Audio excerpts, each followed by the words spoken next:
Good morning, all of you. SSGM college Kopargaon department of commerce and मॅनेजमेंटच्या वतीने online लेक्चरमध्ये मी प्राध्यापक महाले एसे तुम्हा सर्वांचं cost and works accounting paper 1च्या लेक्चरमध्ये स्वागत करतो. आज आपण याच्या आधी जो चॅप्टर नंबर 1 आपण सुरू केला आहे त्याचं नाव आहे बेसिक्स ऑफ कॉस्टिंग. तर त्या चॅप्टर नंबर 1मधील मागच्या लेक्चरला आपण ओरिजिन ऑफ कॉस्टिंगचं ओरिजिन कसं झालं हे पाहिलं होतं. त्याच्यानंतर आपण ऑब्जेक्टिव्ज ऑफ कॉस्ट अकाउंटिंग हे पण पाहिलं होतं.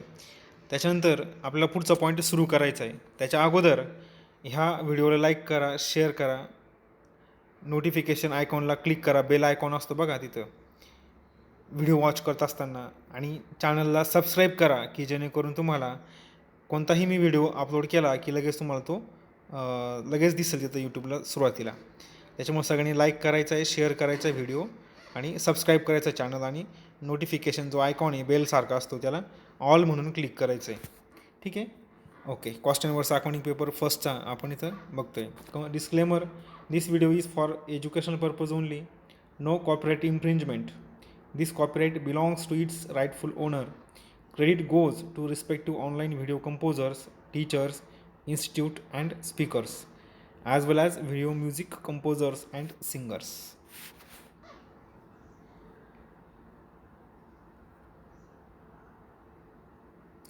So in this lecture we are going to learn advantages of cost accounting.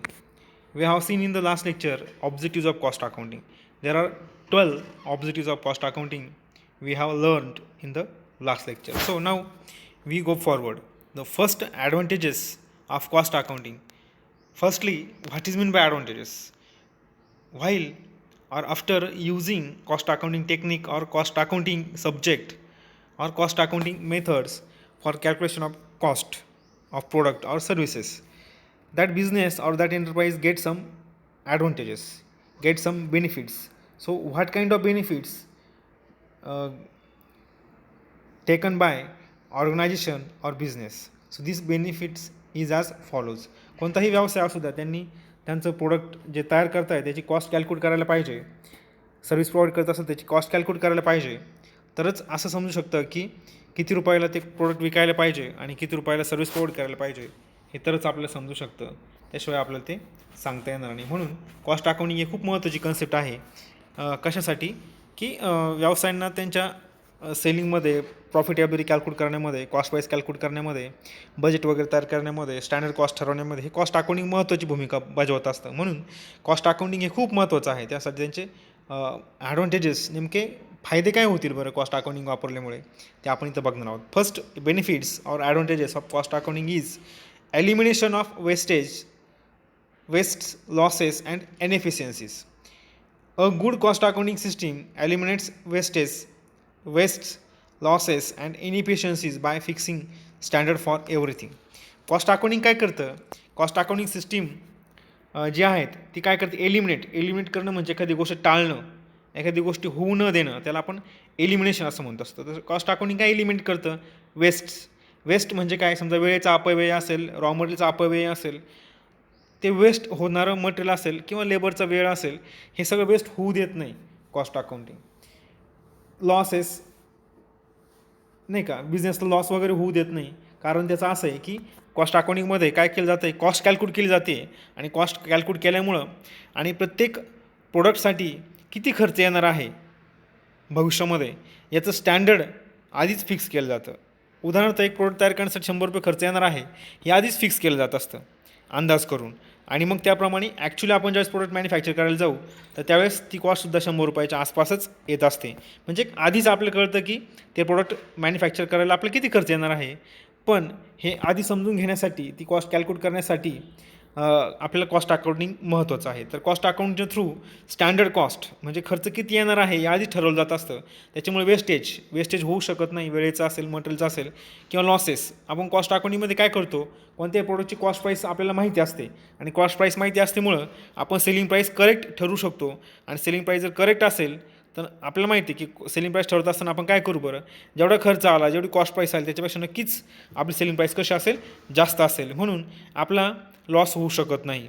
त्याचप्रमाणे इनइफिशियन्सी म्हणजे काय, अकार्यक्षमता आपण त्याला म्हणत असतो. समजा एखादा एम्प्लॉई कामामध्ये टाळाटाळ करतो आहे तर त्याला आपण इनइफिशियंट असं म्हणू शकतो. एखादा एम्प्लॉई कामच करत नाही किंवा स्लो काम करतो त्याला आपण इनइफिशियंट वर्कर असं म्हणत असतो. किंवा एखादं प्रोडक्ट हे प्रॉफिट मिळवून देत नाही किंवा त्याच्यापासून प्रॉफिट होत नाही तर अशा प्रोडक्टला आपण काय म्हणू शकतो बरं, ते प्रोडक्ट कसं इनइफिशियंट आहे. मग असे इनइफिशियन्सीज जर आपल्याला कमी करायचे असतील तर आपलं कॉस्ट अकाउंटिंगचे टेक्निक्स किंवा कॉस्ट अकाउंटिंगचा आपण वापर केला पाहिजे. किंवा कॉस्ट अकाउंटिंगमुळं अशा इनइफिशियन्सीज कमी होतात का, बघा का होतात त्याचं कारण बघा, bye fixing standard for everything. प्रत्येक घटकासाठी स्टँडर्ड फिक्स केलेलं आहे. उदाहरणार्थ एका एम्प्लॉईने 8 तासामध्ये किती युनिट मॅन्युफॅक्चर केले पाहिजे हे सुद्धा आपण आधीच ठरवलेलं आहे. उदाहरणार्थ एका व्यक्तीने 8 तासामध्ये 8 युनिट मॅन्युफॅक्चर केले पाहिजे, म्हणजे स्टँडर्ड हे जे 8 युनिट आहे हे तयार केलेच पाहिजे असं स्टँडर्ड आधी फिक्स केलेलं आहे. म्हणून तो एम्प्लॉई काय करेल बरं, कामात टाळटाळ करणार नाही. त्याचा जो वेळ आहे 8 तासाचा, समजा उदाहरणार्थ 8 तासाचा, तर त्या 8 तासाचा पूर्णपणे वापर करून ते 8 युनिट मॅन्युफॅक्चर करण्याचा तो काय करेल, प्रयत्न करेल. म्हणजे त्याच्यामुळे काय होतं बरं, की एक स्टँडर्ड फिक्स केलं आहे की त्याने 8 युनिट मॅन्युफॅक्चर केले पाहिजे 8 तासामध्ये, हे त्याचं काय आहे, एक स्टँडर्ड आहे. आणि हे ठरवल्यामुळं तो कर्मचारी किंवा तो व्यक्ती काय करेल बरं, त्या स्टँडर्डनुसार काम करेल आणि त्याच्यामुळे त्याचा वेळ असेल हे वेस्ट करणार नाही आणि तो पूर्ण वेळेचा सदुपयोग करून काय करेल बरं, प्रोडक्ट मॅन्युफॅक्चर करण्याचा प्रामाणिकपणे प्रयत्न करेल. So cost accounting helping for or eliminating wastes, losses and inefficiencies, because cost accounting decides or fixing standard cost, standard expenses, or preparing budgets also. So these budgets, standard cost and other techniques of cost accounting helping for elimination of wastes, losses and efficiencies. So this is helpful to the management, this is helpful to the business organization, because after reducing or eliminating these wastes, automatically cost price of the product or services also eliminate or reduced.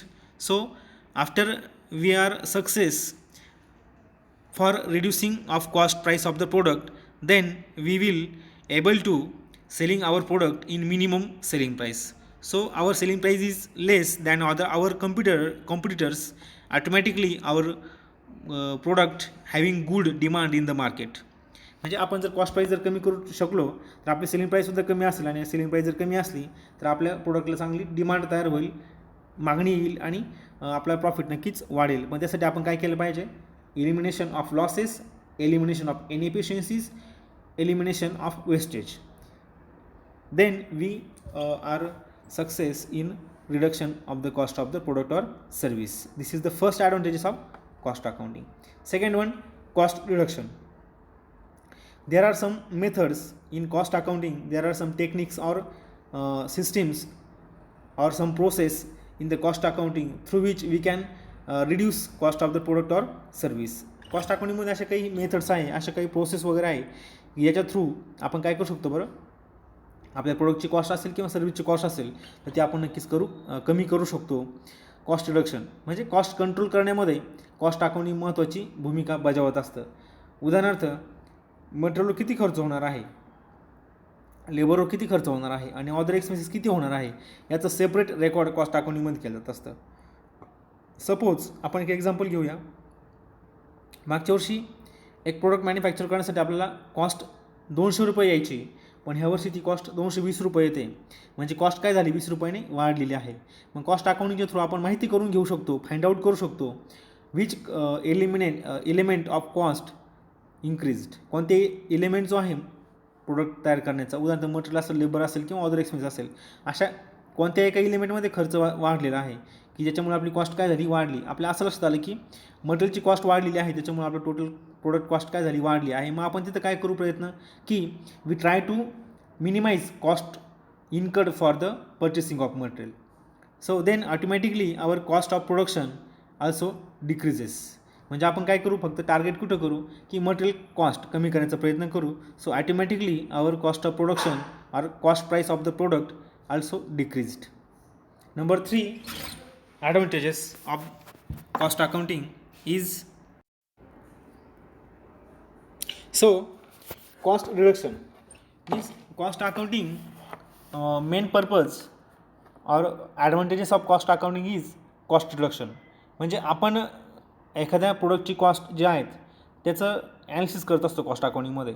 प्रत्येक एलिमेंटवर किती खर्च होतो आहे त्याचा आपण record करत असतो. मग कोणत्या एलिमेंटची कॉस्ट वाढली आहे ह्याचं आपण ट्रेस करू शकतो, फाइंड आउट करू शकतो. आणि मग ज्या एलिमेंटची कॉस्ट वाढली आहे त्याच्यावर आपण काय करू शकतो, खर्च कमी करण्याचा प्रयत्न करू शकतो. So cost accounting helping to the management for cost reduction. त्याचप्रमाणे मटेरियल किती कमीत कमी आपण कॉस्ट खर्च व्हायला पाहिजे, लेबरवर कमीत कमी खर्च करायला पाहिजे, आयडल टाईम वगैरे तर नाही ना. तर ह्या सगळ्यांचा विचार कॉस्ट अकाउंटिंगमध्ये होत असल्यामुळं कॉस्ट अकाउंटिंग काय करत असतं, हेल्प करत असतं कॉस्ट रिडक्शनसाठी. New and improved method of production are followed under cost accounting system. It leads to cost reduction.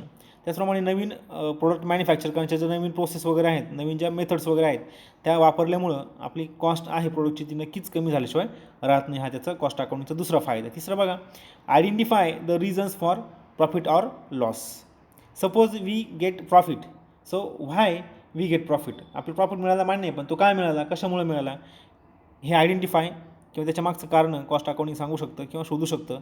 आपल्याला लॉस झाला असेल पण तो लॉस का झाला हे सुद्धा आपण त्याच्या मागचं कारण आपण कॉस्ट अकाउंटच्या थ्रू काय करू शकतो, फाइंड आउट करू शकतो. बघा पुढे, a good cost accounting system highlights the reasons for increasing or decreasing profit. Suppose our profit of product is increase or decrease, so what is reason behind increasing or decreasing of profit, that reason highlight or that reason explained by cost accounting system find out which reason behind increasing or decreasing of profit. वाढला असेल, कमी झाला असेल तर तो कमी होण्यामागे किंवा जास्त होण्यामागे नेमकं कोणतं कारण आहे हे फाइंड आउट करण्याचं काम कॉस्ट अकाउंटिंग करत असतं. इफ सो जर असं कॉस्ट अकाउंटिंग करू शकलं, प्रॉफिट वाढला असेल किंवा कमी झालं असेल त्याचं कारण जर शोधू शकलं, if so the management can take remedial action to maintain profitability of the concern. Suppose our profit decreased, then management can take remedial म्हणजे उपचारात्मक आपण त्याला असं म्हणतो.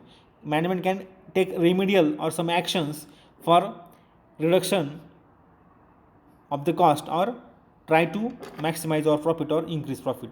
म्हणजे आपलं प्रॉफिट जर कमी झाला असं झालं आहे असं जर मॅनेजमेंट लक्षात आलं तर मॅनेजमेंट काहीतरी रेमेडियल म्हणजे उपचारात्मक काहीतरी ॲक्शन घेऊन काय करेल, बरं कॉस्ट कमी करण्याचा प्रयत्न करेल किंवा तो प्रॉफिट पुन्हा वाढवण्याचा काय करेल, प्रयत्न करेल.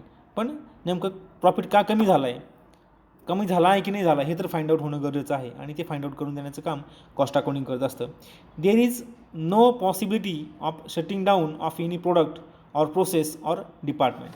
म्हणजे कॉस्ट अकाउंटिंगमुळे काय करता येतं आपल्याला की शटिंग डाऊन मीन्स वॉट, एखाद्या प्रोडक्टचं मॅन्युफॅक्चरिंग बंद करणं तर आपण शटिंग डाऊन ऑफ प्रोडक्ट असं म्हणत असतो. तर त्याचं काय म्हणू आपण, प्रत्येक प्रोडक्टची कॉस्ट आपण सेपरेट कॅल्क्युलेट करतो आहे कॉस्ट अकाउंटिंगमध्ये. उदाहरणार्थ आपल्याकडं 50 प्रोडक्ट आपण मॅन्युफॅक्चर करतो आहे, तर प्रत्येक प्रोडक्टसाठी किती खर्च झाला हे आपण कॉस्ट अकाउंटिंगमध्ये कॅल्क्युलेट करतो आणि फायनली की त्या प्रोडक्टसाठी किती खर्च आला, टोटल प्रत्येक एकेका प्रोडक्टसाठी किती खर्च आला हे आपण कॉस्ट अकाउंटिंगमध्ये शोधत असतो. त्याच्यामुळं आपल्याला कॉस्ट किती येते आणि त्या प्रोडक्टच्या विक्रीपासून किती पैसे मिळत आहे ह्या दोघांचं कंपॅरिझन आपण कायम करत असतो. मग ज्यावेळेस आपलं कॉस्ट प्राईस जास्त होईल आणि त्यापासून मिळणारी इन्कम कमी होईल त्यावेळेस आपण ते प्रोडक्ट काय करू, शटडाऊन करून टाकू, आपण ते बंद करून टाकू किंवा ती कॉस्ट कमी करण्याचं काय करू, प्रयत्न करू. त्याच्यामुळे बिझनेस असेल, डिपार्टमेंट असेल, एखादं प्रोडक्ट असेल तर ते बंद होण्याचे चान्सेस कॉस्ट अकाउंटिंगमुळे काय होतात, कमी होतात. कारण आपण वेळीच त्याच्यावर काय करतो, उपाययोजना करत असतो आणि त्याच्यामुळं प्रॉफिट वगैरे वाढवण्याचा प्रयत्न करून आपण किंवा कॉस्ट कमी करून आपण पुन्हा ते प्रोडक्ट प्रॉफिटमध्ये आणू शकतो आणि प्रॉफिट पुन्हा इन्क्रीज करण्याचा प्रयत्न करू शकतो. हा आहे कॉस्ट अकाउंटिंगचा पुढचा फायदा. Number 4, advises on make or buy decisions. मला असं आठवतं आहे की मागच्या लेक्चरला ऑब्जेक्टिव्ह ऑफ कॉस्ट अकाउंटिंग ह्या लेक्चरला मी तुम्हाला मेक ऑर बाय डिसिजन याच्याविषयी मी मिनिंग सांगितलं होतं, त्याचं तुम्हाला अर्थ मी सांगितला होता. तर मेक ऑर बाय डिसिजन म्हणजे काय बघा, याच्याविषयी मी तुम्हाला बरंच काय म्हणून आपण त्याला चर्चा केलेली आहे. तर मेक ऑर बाय डिसिजन म्हणजे काय, एक उदाहरण देतो मी तुम्हाला. बघा समजा आपण कम्प्युटर मॅन्युफॅक्चर करणारा आपला बिझनेस आहे, आपण तयार करतो आहे. आता कम्प्युटरचे जे सगळे स्पेअर पार्ट्स आहे त्यात मॉनिटर असेल, आता मॉनिटर त्याच्यामध्ये परत CPU असेल, CPUमध्ये मदरबोर्ड वगैरे असेल नाही का, सगळे स्पेअर पार्ट्स वगैरे असेल, कीबोर्ड वगैरे असेल, माऊस वगैरे असेल, हे सगळे याचे स्पेअर पार्ट्स आहे नाही का.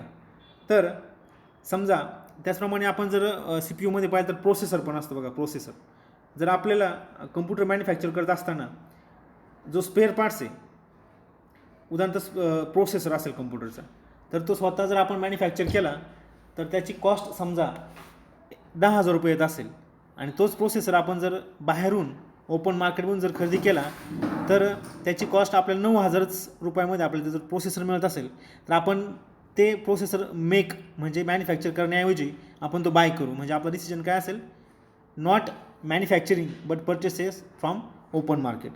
म्हणजे आपण जो स्पेअर पार्ट्स मॅन्युफॅक्चर करू त्यासाठी जर खर्च जास्त येणार असेल आणि तोच स्पेअर पार्ट्स मार्केटमधून घेण्यासाठी खर्च जर कमी येत असेल तर आपण तो मेक म्हणजे मॅन्युफॅक्चर करण्याऐवजी, तो आपण स्वतः तयार करण्याऐवजी आपण तो ओपन मार्केटमधून काय करू, खरेदी करू. त्याच्या विरुद्ध होऊ शकतं, ओपन मार्केटमध्ये प्रोसेसर 10,000ला मिळतो आहे पण आपण स्वतः जर प्रोसेस जर मॅन्युफॅक्चर केला तर आपल्याला 7,000 तो खर्च येतो आहे, फक्त कॉस्ट येते प्रोसेसरची. आपण ओपन मार्केटमधून 10,000 रुपयाला तो प्रोसेसर खरेदी करण्याऐवजी आपण स्वतः 7,000 रुपयामध्ये काय करू बरं, तो प्रोसेसर मॅन्युफॅक्चर स्वतः करू. म्हणजे त्याला आपण म्हणतो मेक ऑर बाय डिसिजन. म्हणजे आपण मॅन्युफॅक्चर स्वतः करायचं की बाहेरून खरेदी करायचं याची ॲडवाईस, याचा सल्ला देण्याचं काम कोण करतं बरं, कॉस्ट अकाउंटिंगची इन्फॉर्मेशनही करत असते. So on the basis of cost information the management can decide whether make or bye a product in open market. आताच मी तुम्हाला सांगितल्याप्रमाणे कॉस्ट अकाउंटिंगने जी इन्फॉर्मेशन प्रोव्हाइड केलेली आहे, तर त्या कॉस्ट अकाउंटिंगने जी इन्फॉर्मेशन प्रोव्हाइड केली आहे त्याच्या आधारे मॅनेजमेंट डिसिजन घेऊ शकतं की ते प्रोडक्ट आपण बाहेरून खरेदी करायचं की आपण मॅन्युफॅक्चर करायचं. The management can rightly choose the best out of many alternatives. म्हणजे योग्य असा निर्णय मॅनेजमेंट घेईल, स्वतः मॅन्युफॅक्चर करायचं की कुठून खरेदी करायचं याचा निर्णय मॅनेजमेंट घेऊ शकतं. Sometimes spare capacity can be used profitably. Spare capacity म्हणजे काय, समजा आपली प्रोडक्ट मॅन्युफॅक्चर करण्याची कॅपॅसिटी जर समजा एका दिवसाला 1,000 युनिट आहे पण ते आपण 800 युनिट मॅन्युफॅक्चर करतो, याचा अर्थ आपली 200 ही जी कॅपॅसिटी आहे प्रोडक्ट मॅन्युफॅक्चर करण्याची ती आपण कमी यूज करतो आहे, 100% यूज नाही करत आहे आपण, 80%च 80% कॅपॅसिटी यूज करतो आहे. आपण ती कॅपॅसिटी 80% वरून 100% वाढूनसुद्धा प्रोडक्टची क्वांटिटी वाढून आपण प्रॉफिटसुद्धा इन्क्रीज करण्याचा प्रयत्न करू शकतो. So cost accounting information advises to the management whether product manufactured in our business or in our enterprise or purchase from open market. Open मार्केटमधून खरेदी करायचं की आपण मॅन्युफॅक्चर करायचं याचा निर्णय घेण्यासाठी कॉस्ट अकाउंटिंग काय करत असतं, मदत करत असतं. पुढे price fixation. The total cost of a product is available in the costing records.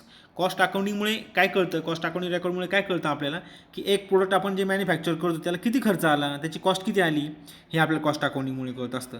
आणि कॉस्ट किती आली हे जर कळलं तर आपण त्याची काय करू शकतो बरं, सेलिंग प्राईससुद्धा फिक्स करू शकतो. उदाहरणार्थ एक प्रोडक्ट मॅन्युफॅक्चर करण्यासाठी 2,000 रुपये खर्च आला आहे, मग कॉस्ट आपले समजली की हे प्रोडक्ट तयार करण्यासाठी आपला 2,000 रुपये खर्च आला आहे, मग आपण त्या प्रोडक्टची कॉस्ट प्राईसच्या आधारे आपण सेलिंग प्राईस त्याची डिसाईड करू शकतो. तर आपण सेलिंग प्राईस नक्कीच 2,000पेक्षा जास्तच ठेवू, 2,000पेक्षा कमी ठेवणार नाही. कारण आपल्याला माहिती आहे कॉस्ट अकाउंटिंगने जी इन्फॉर्मेशन प्रोव्हाइड केली त्याच्यानुसार आपल्याला असं समजलं की त्याचा उत्पादन खर्च किती आला आहे, 2,000 रुपये आलेला आहे. मग त्या नक्कीच आपण काय करू बरं, त्याची सेलिंग प्राईस 2,000पेक्षा जास्तच ठेवू. म्हणून cost accounting helping to the management for fixing of product price और selling price. Then management can take proper decisions of price of the product or service. Number 6, advantages. Cost control. Budgets are prepared and standards are fixed under cost accounting system. पहिल्याच वाक्यामध्ये दोन घटक खूप महत्त्वाचे. Cost अकाउंटिंगमध्ये आपण budgets तयार करतो. बजेट म्हणजे काय, याच्यामध्ये साधारणपणे बजेट वगैरे कॅशचं वगैरे बजेट आपण कॉस्ट अकाउंटिंगमध्ये करत असतो की भविष्यामध्ये कॅश किती येणार आहे आणि आपल्याकडून कॅश किती जाणार आहे याचं आपण बजेट कॉस्ट अकाउंटिंगमध्ये करत असतो. बजेट आपण प्रिपेअर करत असतो, याच्यामुळे आपला अंदाज येतो की किती पैसे येणार आहे आणि किती जाणार आहे. आताच मी तुम्हाला सांगितलं होतं की स्टँडर्ड कॉस्ट म्हणजे काय. स्टँडर्ड आपण फिक्स करतो म्हणजे काय करतो, एक प्रोडक्ट मॅन्युफॅक्चर करण्यासाठी आपले किती खर्च येणार आहे हे आपण आधीच ठरवतो, अंदाज करतो, तर आपण स्टँडर्ड्स असं म्हणत असतो नाही का. उदाहरणार्थ एक प्रोडक्ट मॅन्युफॅक्चर करण्यासाठी 150 रुपये खर्च येणार आहे असं आपलं स्टँडर्ड आपण ठरवलेलं आहे. पण ॲक्च्युअली ज्यावेळेस आपण प्रोडक्ट मॅन्युफॅक्चर केलं त्यावेळेस 160 रुपये खर्च आला, म्हणजे 10 रुपये खर्च काय झाला, वाढला. हे 10 रुपये जे वाढले त्याला आपण व्हरायन्स असं म्हणतो. हा झाला निगेटिव्ह व्हरायन्स, कारण खर्च यायला पाहिजे होता 150, आला 160, आपण त्याला निगेटिव्ह व्हरायन्स असं म्हणतो असतं. हे व्हरायन्स कॅल्क्युलेशन तुम्हाला टी वायला शिकायचं आहे, ठीक आहे. तर व्हरायन्स सांगायचं मला मोदी तर असं आहे की कॉस्ट कंट्रोल. की कॉस्ट कंट्रोल आपण काय करतो बरं, कॉस्ट अकाउंटिंगमध्ये स्टँडर्ड फिक्स करतो, बजेट तयार करतो आणि त्याच्या आधारे आपण कॉस्ट कंट्रोल ही प्रोडक्टची करू शकतो, उत्पादन खर्च कमी करून घेऊ शकतो. पुढचं आहे the expenses are not permitted beyond the budget amount. म्हणजे बजेटमध्ये जेवढी आपण तरतूद केली, बजेटमध्ये जेवढा आपण उल्लेख केला आहे खर्च व्हायला पाहिजे त्याच्यापेक्षा जास्त खर्चाची परवानगी दिली जात नाही. त्याच्यामुळे ऑटोमॅटिकली कॉस्ट काय होते, कंट्रोल होते. The actual performance is compared with standard to find out variation. आत्ताच तुम्हाला मी सांगितलं होतं की ॲक्च्युअली आपला जेवढा खर्च आला किंवा ॲक्च्युअली आपला जो परफॉर्मन्स आहे तो परफॉर्मन्स आणि आपण परफॉर्मन्स कसा असायला पाहिजे होता, म्हणजे स्टँडर्ड परफॉर्मन्स कसा आहे आणि ॲक्च्युअल परफॉर्मन्स कसा आहे, दोघांची तुलना करून आपण व्हरायन्स हा फाइंड आउट करत असतो. If there is any variation, reasons are find out and the management can exercise control. म्हणजे आपण हे जे व्हेरिएशन आलं आहे, उदाहरण मी तुम्हाला मागे सांगितलं होतं की ₹150 खर्च यायला पाहिजे होता पण ₹160 खर्च आला, ₹10 निगेटिव्ह व्हरायन्स आला, पण तो का आला याचं रिझन फाइंड आउट करण्याचं काम हे कॉस्ट अकाउंटिंग करत असतं. आणि हे कारण जर मॅनेजमेंटला कळलं तर मॅनेजमेंट काय करतं बरं, त्याच्यावर चांगल्या प्रकारे कंट्रोल ठेवू शकतं. ते कारण दूर करण्याचा प्रयत्न करून कॉस्ट प्राईस परत कमी करण्याचा प्रयत्न ते करू शकतं. Period to period cost comparison also helps cost control. Period to period cost म्हणजे काय, लास्ट मंथमध्ये प्रोडक्शन कॉस्ट किती होती, करंट मंथमध्ये प्रोडक्शन कॉस्ट किती, ह्या दोघांचं आपण कंपॅरिझन करू शकतो. मागच्या हाफ क्वार्टरमध्ये म्हणजे मागच्या 3 महिन्यामध्ये प्रोडक्शनची कॉस्ट किती होती आणि ह्या 3 महिन्यामध्ये प्रोडक्शनची कॉस्ट किती, असं आपण एकमेकाशी कंपेअर करू शकतो. मागच्या वर्षी प्रोडक्शनची कॉस्ट किती आली होती आणि ह्या वर्षी प्रोडक्शनची कॉस्ट किती आली, ह्या दोघांचं आपण कंपॅरिझन करू शकतो. आणि जर आपल्या असं लक्षात आलं की मागच्या वेळेपेक्षा ह्या वर्षी किंवा ह्या वेळेस खर्च जास्त आलेला आहे, कॉस्ट जास्त आली, तर आपण नक्कीच ती का आली कॉस्ट जास्त, रिझन फाइंड आउट करून आपण ते रिझन सापडून आपण पुन्हा कॉस्ट कमी करण्याचा प्रयत्न करू शकतो, कॉस्ट कंट्रोल आपण करू शकतो. Number 7 advantages of cost accounting. 7वा assist the government. Assist means what, एखाद्या गोष्टीविषयी मार्गदर्शन करणं, एखाद्या गोष्टीविषयी माहिती पुरवणं, एखाद्या गोष्टीविषयी मार्गदर्शन करणं, त्याला आपण काय म्हणतो, ॲसिस्ट करणं. पण कोणासाठी ॲसिस्ट, हे गव्हर्नमेंटसाठी. बघा, government can collect reasonable tax from the company and exercise price control. म्हणजे गव्हर्नमेंट काय करतं की प्रत्येक कंपनीकडून टॅक्स गोळा करत असतं, नाही का, रिजनेबल टॅक्स गोळा करत असतं. मग हा टॅक्स साधारणपणे कशावर असतो, संपत्ती कर असतो, वेल टॅक्स आपण त्याला म्हणतो, प्रॉफिटवर पण टॅक्स भरावा लागतो. नेमकं प्रॉफिट किती झाला कंपनीला, एंटरप्राईजला, हा प्रॉफिट फाइंड आउट करण्यासाठी किंवा तो शोधण्यासाठी कॉस्ट अकाउंटिंगमध्ये जी कॉस्ट कॅल्क्युलेट केली आहे ती महत्त्वाची असते. So selling price minus cost price is equal to profit. So cost accounting assisted to the government for collection of tax from the enterprises or companies. आणि त्याच्यामुळे काय होतं बरं, कॉस्ट अकाउंटिंगमुळं प्रॉफिट नेमका किती आहे कंपनीला हे सगळं समजू शकतं गव्हर्नमेंटला. नंबर 8वा आहे help in trade union. Trade union म्हणजे आपण त्याला म्हणतो हेल्प इन ट्रेड युनियन. बघा, bonus calculation is very easy to the trade union. Reasonable remuneration is also fixed on the basis of cost accounting information. बघा, आपल्या कंपनीमध्ये अनेक employee असतात, अनेक कर्मचारी असतात. आता बघा, कॉस्ट अकाउंटिंगमध्ये आपण काय करतो, एखाद्या एम्प्लॉईचा परफॉर्मन्स कसा आहे, त्याची एफिशियन्सी कशी आहे, उत्पादन क्षमता किती आहे, हे आपण काय करत असतो, रेकॉर्ड करत असतो. त्याने किती तास काम केलं, त्याने किती प्रोडक्ट मॅन्युफॅक्चर केले, त्याने किती युनिट मॅन्युफॅक्चर केले, त्याने किती सर्व्हिस प्रोव्हाइड केली, हे सगळं आपण सेपरेट प्रत्येक एम्प्लॉईज काय करत असतो, रेकॉर्ड मेंटेन करून ठेवत असतो. मग कॉस्ट अकाउंटिंग काय करतं नेमकं, हा रेकॉर्ड केल्यामुळं कोणता एम्प्लॉई जास्त एफिशियंट आहे, कोणता एम्प्लॉई कमी एफिशियंट आहे, कोणता एम्प्लॉई कार्यक्षम आहे, कोणता एम्प्लॉई कमी कार्यक्षम आहे, कोणता एम्प्लॉई पूर्ण वेळ चांगल्या प्रकारे काम करतो आहे, त्याचं स्किल कसं आहे, त्याच्या प्रोडक्टची क्वांटिटी किती आहे, त्याच्या प्रोडक्टची क्वालिटी कशी आहे, याच्यानुसार काय करतं बरं, आपली कंपनी किंवा आपली एंटरप्राईज त्या एम्प्लॉईला बोनस द्यायचा की नाही द्यायचा याच्याविषयी निर्णय घेऊ शकतं. म्हणजे एम्प्लॉईची एफिशियन्सी जास्त आहे, उत्पादन क्षमता जास्त आहे, जे एम्प्लॉईची प्रोडक्टिव्हिटी जास्त आहे, तो कमी वेळेमध्ये जास्त प्रोडक्ट मॅन्युफॅक्चर करतो, क्वालिटीचं काम करतो आहे, अशा एम्प्लॉईला आपण काय करायला पाहिजे, बोनस पेड करायला पाहिजे. त्याला काय करायला पाहिजे, अजून एक्स्ट्रा बेनिफिट आपण त्याला द्यायला पाहिजे. पण हे एक्स्ट्रा बेनिफिट देण्यासाठी कोणता एम्प्लॉई एफिशियंट आहे आणि कोणता एम्प्लॉई इनएफिशियंट आहे हे फाइंड आउट करणं गरजेचं आहे. आणि मग कॉस्ट अकाउंटिंगमध्ये नेमकं हेच केलं जातं की प्रत्येक एम्प्लॉईचं काम, त्याने किती युनिट मॅन्युफॅक्चर केली, तो किती वाजता आला, किती वाजता गेला, त्याने किती युनिट मॅन्युफॅक्चर केले, त्याने किती रॉ मटेरियल वापरलं, काय केलं, वेस्ट किती केला वगैरे, हे सगळं रेकॉर्ड मेंटेन केल्यामुळं कोणताही एम्प्लॉई एफिशियंट आहे आणि कोणता एम्प्लॉई इनएफिशियंट आहे हे आपल्याला समजू शकतं. पण त्यासाठी कॉस्ट अकाउंटिंगचे रेकॉर्ड महत्त्वाचे आहे. म्हणून कॉस्ट अकाउंटिंगमुळं कोणत्या एम्प्लॉईला बोनस द्यायचा, कोणत्या एम्प्लॉईला बोनस कमी द्यायचा का जास्त द्यायचा, याच्याविषयी निर्णय घेण्यासाठी कॉस्ट अकाउंटिंग काय करत असतं, मदत करत असतं. पुढचा आहे number 9 marginal analysis of cost. आता मार्जिनल ॲनालिसिस म्हणजे काय? आता आपल्या सगळ्यांना माहिती आहे मार्जिनल कॉस्ट म्हणजे काय. बघा, शेवटचा नग, शेवटची क्वांटिटी, शेवटचं युनिट मॅन्युफॅक्चर करण्यासाठी जेवढा काही खर्च येतो त्याला आपण मार्जिनल कॉस्ट असं म्हणत असतो. उदाहरणार्थ 100 युनिट आपण मॅन्युफॅक्चर करायचो पहिले, त्याला समजा ₹1000 खर्च यायचा, म्हणजे प्रति युनिट मग किती खर्च यायचा? ₹10. पण आता आपण आपलं प्रोडक्ट काय केलं, 100 वरून 101 युनिट मॅन्युफॅक्चर केले, म्हणजे आपण 1 युनिट काय केलं, एक्स्ट्रा मॅन्युफॅक्चर केलं. त्याच्यामुळे आपला खर्च 1000 वरून ₹1010 झाला. म्हणजे किती रुपये वाढले? ₹10 वाढले. त्याला आपण काय म्हणतो, मार्जिनल कॉस्ट असं म्हणतो असतो. म्हणजे शेवटच्या नगासाठी, शेवटच्या युनिटसाठी how much expenditure we spent, so that amount is called as marginal cost. आणि मार्जिनल कॉस्टवरून काय कळतं की आपला डिसिजन्स वगैरे घेण्यासाठी याचा फायदा हा होत असतो. उदाहरणार्थ मार्जिनल कॉस्ट जर कमी असेल तर आपण काय करू शकतो, प्रोडक्ट मॅन्युफॅक्चरिंग जास्त करू शकतो. आणि मार्जिनल कॉस्ट जर जास्त असेल आपण प्रोडक्ट मॅन्युफॅक्चरिंग काय करणार, आपण कमी करणार. म्हणून मार्जिनल कॉस्ट ॲनालिसिस करण्याचं काम हे कॉस्ट अकाउंटिंग करत असतं, किंवा मार्जिनल कॉस्ट आपण फाइंड आउट करू शकतो कॉस्ट अकाउंटिंगमुळे. It is done for facilitating the short term decisions especially during depression period. Depression म्हणजे काय? ज्यावेळेस आपण, मी कालच बोललो तुम्हाला, डिप्रेशन म्हणजे त्याला आपण मंदी असं म्हणतो, ज्या कालावधीमध्ये उत्पादन तर जास्त असतं पण लोकांच्या हातामध्ये पैसा कमी असल्यामुळे लोक कमी प्रोडक्ट खरेदी करतात. असा कालावधी म्हणजे आपण त्याला डिप्रेशन असं म्हणत असतो. ह्या डिप्रेशनच्या कालावधीमध्ये आपल्याला मार्जिनल कॉस्ट ही महत्त्वाची असते, कारण डिप्रेशनच्या कालावधीमध्ये आपल्याला सेलिंग प्राईस कमी करायची असते, आणि सेलिंग प्राईस जर कमी केली तरच आपल्याला कस्टमर मिळू शकतात. म्हणून सेलिंग प्राईस कमी करायची असते. त्याच्यामुळे आपल्याला मार्जिनल कॉस्ट जर कळली तर आपण सेलिंग प्राईससुद्धा कमी करू शकतो. म्हणून मार्जिनल कॉस्ट आपल्याला माहिती असायला पाहिजे, आणि ती माहिती कशी होईल? कॉस्ट अकाउंटिंगमुळे. पुढचा आहे number 10, fixation of responsibility.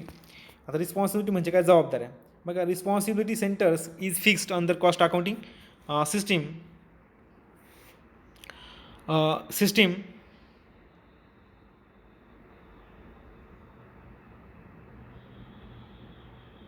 if responsibility is fixed, it becomes difficult to evade responsibility of performance and leads to effective performance.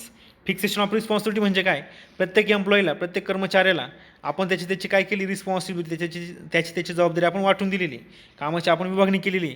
मग तो काय करेल बरं? तो एम्प्लॉई प्रामाणिकपणे त्याची जी टास्क असेल, त्याचं जे आपण त्याला जे काम वाटून दिलं आहे नाही का, तो काय करू शकतो बरं? प्रामाणिकपणे त्याचं काम तो करेल. म्हणजे तो त्याची जबाबदारी टाळू शकत नाही, इव्हेड नाही करू शकत त्याची जबाबदारी. कारण का? कॉस्ट अकाउंटिंगमुळे त्याचं काय करतो, परफॉर्मन्स आपण कॅल्क्युलेट करत असतो. म्हणून रिस्पॉन्सिबिलिटी फिक्सिंग करण्याचं काम कॉस्ट अकाउंटिंगमुळे पॉसिबल होत असतं. Number 11, helps to prepare financial accounts. Financial account आपल्या सगळ्यांना माहिती आहे, तर ते तयार करण्यासाठी कॉस्ट अकाउंटिंग मदत करतं. कसं? बघा, the information like value of closing materials, work in progress and finished goods are necessary to prepare financial accounts. Financial अकाउंटिंगमध्ये साधारणपणे profit loss account, trading account, balance sheet वगैरे आपण तयार करत असतो. फंड फ्लो, कॅश फ्लो वगैरे आपण तयार करत असतो फिनान्शियल अकाउंट्समध्ये. तर हे स्टेटमेंट्स तयार करत असताना, उदाहरणार्थ फायनल अकाउंटमध्ये बॅलन्स शीट वगैरे असेल, प्रॉफिट लॉस अकाउंट वगैरे असेल, हे तयार करत असताना आपल्याला क्लोजिंग स्टॉकची व्हॅल्यू गरजेची असते.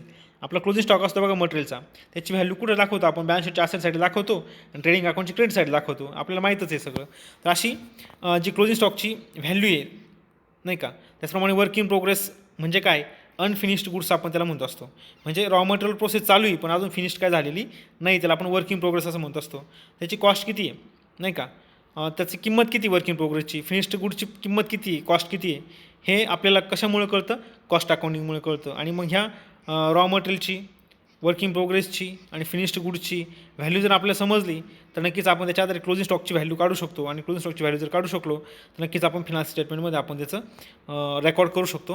म्हणजे ह्या क्लोजिंग स्टॉकची व्हॅल्यू आपण फिनान्स स्टेटमेंटमध्ये आपण दाखवू शकतो. This information is supplied by the costing records and helps to prepare financial accounts without any further delay. म्हणजे ही जी इन्फॉर्मेशन आहे कशाविषयीची? स्टॉकच्या अमाऊंटविषयीची, स्टॉकच्या किमतीविषयीची इन्फॉर्मेशन आहे, हे कॉस्ट अकाउंटिंग प्रोव्हाइड करतं, आणि त्याच्या आधारे फायनान्शियल अकाउंटिंग तयार करणं शक्य असतं. पुढचं आहे number 12, prevention of frauds. Frauds म्हणजे आपण त्याला भ्रष्टाचार असं म्हणत असतो. प्रिव्हेन्शन म्हणजे टाळणे. भ्रष्टाचार कसं टाळता येऊ शकतो कॉस्ट अकाउंटिंगमुळे? बघा, introducing cost audit can prevent frauds. आता कॉस्ट ऑडिट म्हणजे काय? कॉस्ट ऑडिट म्हणजे आपण एक प्रोडक्ट मॅन्युफॅक्चर करत असताना जेवढा काही खर्च आला त्या सगळ्या खर्चाची आपण बेरीज करतो आणि आपण त्या प्रोडक्टची काय करतो, कॉस्ट कॅल्क्युलेट करत असतो. मग कॉस्ट ऑडिटमध्ये काय होतं आहे की ते प्रोडक्ट मॅन्युफॅक्चर केलं आहे, त्याच्यावर खर्च केला आहे, खर्चाचं रेकॉर्ड केलं आहे, मग खर्चाचं रेकॉर्ड जे केलं आहे त्याचं ऑडिट केलं जातं, त्याची तपासणी केली जात असते की खरोखर एवढा खर्च झाला आहे का, खर्च झाला आहे पण जास्त दाखवलं तर नाही ना, हे शोधलं जात असतं कशामध्ये, कॉस्ट ऑडिटमध्ये. आणि कॉस्ट ऑडिटमुळे असं शोधल्यामुळं काय होऊ शकत नाही बरं, खर्च जास्त दाखवला जाऊ शकत नाही आणि मग त्याच्यामुळे फ्रॉडसुद्धा काय करता येईल बरं, कमी करता येईल. इफ सो, जर असं झालं तर correct and reliable data was available from the costing records within which are highly useful to the government, shareholders, the creditors and the like. मग जर आपण जर कॉस्ट ऑडिट केलं आणि कॉस्ट ऑडिट थ्रू जे आपण कॉस्टिंगचं रेकॉर्ड मेंटेन केलं आहे खर्चाचं, तर ते जर बरोबर असेल तर नक्कीच त्याचा फायदा कोणाकोणाला होईल बरं, ह्या रेकॉर्डचा फायदा कोणाकोणाला होईल, गव्हर्नमेंटला होईल, शेअर होल्डर ते मालकच असतात त्यांना अपेक्षा असतेच की कॉस्ट कमी व्हावी, त्यांना फायदा होईल, क्रेडिटर्सला पण फायदा होईल आणि इतर घटकांना पण कॉस्ट ऑडिटचं काय होईल बरं, फायदा होईल. आणि कॉस्ट ऑडिटमुळं कोणताही कर्मचारी फ्रॉड करू शकत नाही, कारण कॉस्ट ऑडिटमध्ये सगळ्यांची तपासणी केली जात असते. Number 13 helps in inventory control. आता इन्व्हेंटरी जर पाहिलं तर फक्त मटेरियल म्हणजे इन्व्हेंटरी नाही, तर इन्व्हेंटरीमध्ये बरेच घटक येत असतात मटेरियलचे. उदाहरणार्थ work in progress, finished goods, raw material, components, spare parts, हे सगळे इन्व्हेंटरीमध्ये येत असतात. आणि इन्व्हेंटरी हा एक महत्त्वाचा पार्ट आहे, कारण कोणतेही प्रोडक्ट मॅन्युफॅक्चर करत असताना रॉ मटेरियल आपण बऱ्याच मोठ्या प्रमाणामध्ये आपण खर्च करत असतो. रॉ मटेरियल होणारा खर्च किंवा इतर मटेरियल होणारा खर्च जर आपण कमी करू शकलो तर ऑटोमॅटिकली आपली कॉस्ट ऑफ प्रोडक्शनसुद्धा काय होणार आहे, कमी होणार आहे. मग कॉस्ट अकाउंटिंग काय करतं, मदत करतं कशासाठी, इन्व्हेंटरी कंट्रोल करण्यासाठी, इन्व्हेंटरी होणारा खर्च कमी करण्यासाठी, वेस्टेज कमी करण्यासाठी कॉस्ट अकाउंटिंग काय करत असतं, मदत करत असतं. बघा, cost accounting has some methods or techniques for control inventory.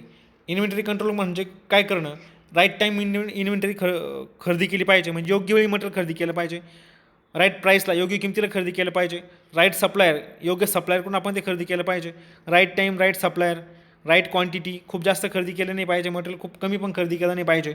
म्हणजे या सगळ्या गोष्टी करणं म्हणजे आपण त्याला इन्व्हेंटरी कंट्रोल असं म्हणतो असतो. आणि इन्व्हेंटरी कंट्रोलमुळं आपली कॉस्ट ऑफ प्रोडक्शन काय होते, कमी होते. Example, परपेच्युअल inventory system which is integral part of cost accounting.